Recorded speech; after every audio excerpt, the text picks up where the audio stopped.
லைஃப்லேயே first time வந்து அதிரசம் try பண்ணுறேன். நான் வந்து 3 ஹவர் பச்சரிசியை நல்லா ஊற வச்சுட்டு வடிகட்டிட்டு அப்படியே எடுத்துகிட்டு வந்துட்டேன். நான் வந்து அந்த பரப்பி காய வைக்கிற அந்த மெத்தட்லாம் யூஸ் பண்ணல. ஸோ இங்கே வந்து ஈரமான மாவை வந்து அரைச்சி தரத்துக்காகவும் ட்ரையான அரிசி அரைச்சி தரத்துக்காகவும் தனித்தனி மிஷின் இருந்தது.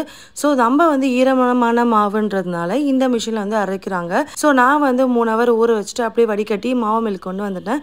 ஸோ அதுக்கப்புறமா ஒரு 2-3 டேஸ் நல்லா பாகு எடுத்து ஊற வச்சுட்டு அதுக்கப்புறம் அதிரசம் சுட்டதுக்கப்புறம் என்ன டேஸ்ட்டு செம்மையா இருந்தது. எனக்கு அதிரசம்னா அவ்வளோ ரொம்ப பிடிக்கும். அது ஒரு எமோஷன் ஆக்சுவலா. எந்த கோயிலுக்கு போனாலும் முறுக்கு, லட்டு வாங்குறத விட அதிரசம் தான் நான் ஃபர்ஸ்ட் வாங்குவேன். ஸோ என்னோட ஆயா இருக்க போது எனக்கு அதிரசம் வந்து அவ்வளோ சாப்பிடுவேன் நான். வெள்ளை அதிரசம், சக்கரை அதிரசம்னு சொல்லிட்டு. ஒன்ஸ் என்னோட ஆயா போனதுக்கு அப்புறம் எனக்கு அதிரசம் சாப்பிட்ற ஆப்ஷனே கம்மி ரொம்ப. கோயிலுக்கு போய் கிடைக்கிறது தான் உண்டு. ஸோ எனக்கு நல்லா ஞாபகம் வருது. எல்லாருக்கும் அதிரசம் தீபாவளி அப்படின்னா ஏதாவது ஞாபகம் வரும். எனக்கு வந்து என்னோட ஆயா வந்து மேடை மேலே இருக்க ஸ்டவ் எல்லாம் கீழே இறக்கிட்டு எல்லாம் பெரிய பெரிய பாத்திரம் ஃபுல்லா அதிரசம், முறுக்கு எல்லாம் செஞ்சு எல்லாருக்கும் தருவாங்க. அந்த சீன் இன்னமும் எனக்கு ஞாபகம் இருக்கு. வீடியோ பிடிச்சதா அப்படியே லைக் பண்ணிக்கோங்க, சேனலை சப்ஸ்கிரைப் பண்ணிக்கோங்க. பாய்.